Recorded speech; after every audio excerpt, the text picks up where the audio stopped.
still considered heroes today. Sasha Khokha talks to one man who kept his identity as a revolutionary son a secret for 80 years. When he finally announced his father's name, he also inherited some of his revolutionary fame. Remember the Holiday Inn went swimming over there? Oh, yeah. Sunday Jackson Brown Nova and his daughter Ariel are looking through a photo album from their family vacation to Mexico this summer. On the way home to the San Francisco Bay Area, they made a stop at Disneyland. You got that picture with Grandpa on that ride? Match. 88 years old. But something about the trip seemed different to Ariel. Both in Mexico and at Disneyland, a lot of people, most of them total strangers, wanted to take pictures of her grandpa. An ordinary white-haired man who's a retired construction worker. And that's not all. There were really surprised and they wanted to touch him and everything, and they wanted to talk to him, and some people wanted to get an autograph. So it was really crazy. The reason for all this celebrity? Because Ariel's grandpa has a big droopy mustache, high cheekbones, and a proud face. It's a face that looks remarkably like his own father's, a man he never met. But a man who's perhaps the most famous Mexican in history, Pancho Villa. Villa was an outlaw, a bandit, and a leader of the Mexican Revolution in the early 20th century.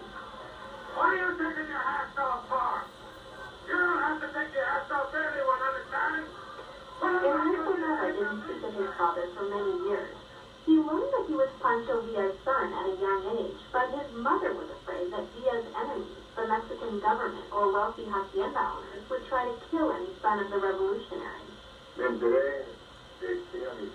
I found out he was my father, but with one catch. I wasn't supposed to tell anyone about it. Okay, well, we got one of those. I told you about it. And that's how it stayed for years and years until today. Pancho Villa had a reputation as a ladies' man, and by some accounts married 26 times. Nava was born in 1915 to Macedonia Ramirez, who worked on a hacienda in the state of Durango.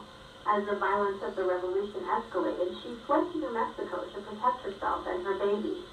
She rarely talked about Villa, but young Nava heard legends about the bandit who achieved Robin Hood fame for breaking up large haciendas and giving the land to the poor.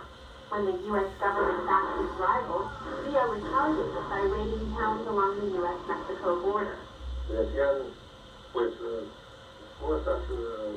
supernatural things about him.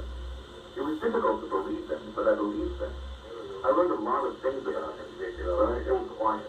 But as his prominent cheekbones and charming smile began to resemble Villa's, people around Ernesto Nava began to speculate about the boy who grew up without a father. But Nava kept his promise to his mother. He told his secret to no one, not even his children. Raul, the youngest of Nava's 14 children, says that when they were growing up, there was always a picture of Pancho Villa on the wall that looked remarkably like his father. She has the photo in her house. My wife thought that the photo of Pancho Villa was my dad. I told her, no, that was Pancho Villa. It wasn't until his mother died that Ernesto Nava finally told his children his secret. Villa's enemies had long gone, and the danger had passed. Raul convinced his father to visit Mexico. The Navas arrived in the town of Parral just in time for the annual summer festivities commemorating Villa's death. When Pancho Villa's look-alike son stepped up on the stage, the crowd went wild. Then, says Raul, a frail 84-year-old woman came towards him. She said she was his biological sister, Lupita Villa. They hugged and embraced, and she said that my father's voice sounded like her father's.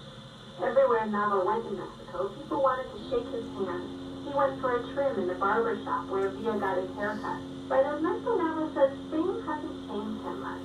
He's glad, though, that people still recognize Villa for his legacy. Because he did everything he could for the people. And the people should listen to him, because he did the impossible. Even dying for them. Well, for us, for the purposes. Professor Alex Saragoza teaches history at UC Berkeley. He says Villa's symbolism to Mexicans living in the U.S. is profound. Villa was a critical figure in the revolution that fought against corruption and greed, and on the side of the poor. For most Mexicans, including Mexicans born here in the United States, there is still an affinity, there is still an affection for Mexico. So when we hear about Ernesto Nava being the son Pancholia is a living connection to that heritage. Raul says his father shares more than just Via's looks. He can't walk past the person that needs 50 cents. And I don't know if that has to do with when he immigrated with 50 cents. He will help that person. He will give that person a dollar.